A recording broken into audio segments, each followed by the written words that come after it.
Сәлем, каналға тіркелеміз. Лайк басамыз, комментарий жазамыз. Бүгін өте күн суық, әлі қар еріген жоқ, сондықтан маш сорпа дайындайық бірге. Арасында әңгіме айтып отырасыздар, иә?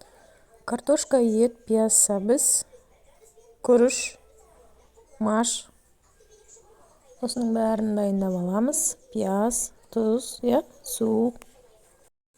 Картошканы жақсылап сыртын ашып болғаннан кейін тураймыз. Майдалап осылай төрт бүріштіріп турап шығамыз. Менде 5 картошка кетті. Әдемілеп жақсылап турап аласыздар, сыртын тазалайсыздар деген сияқты.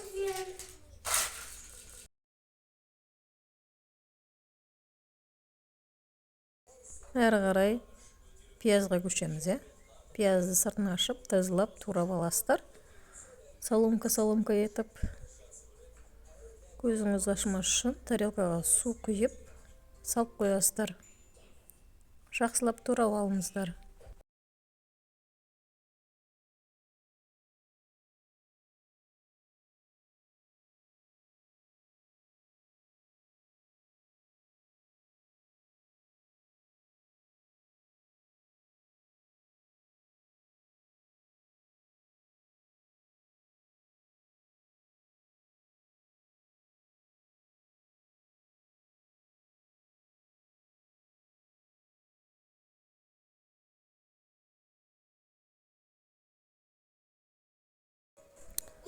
Етті де жуып, тазалап, турап аласыздар кубик етіп.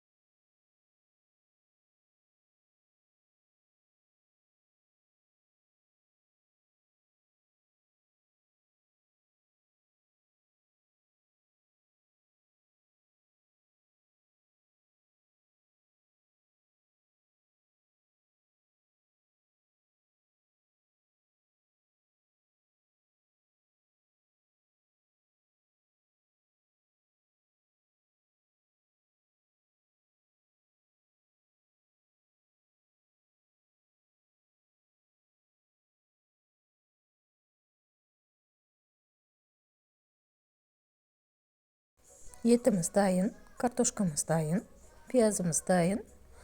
Осылай бөлек пісіріп аламыз, Суы тап-таза болу керек. Ал енді қазанымызды алып, пияз, ет, сәбізді қуырамыз жақсылап.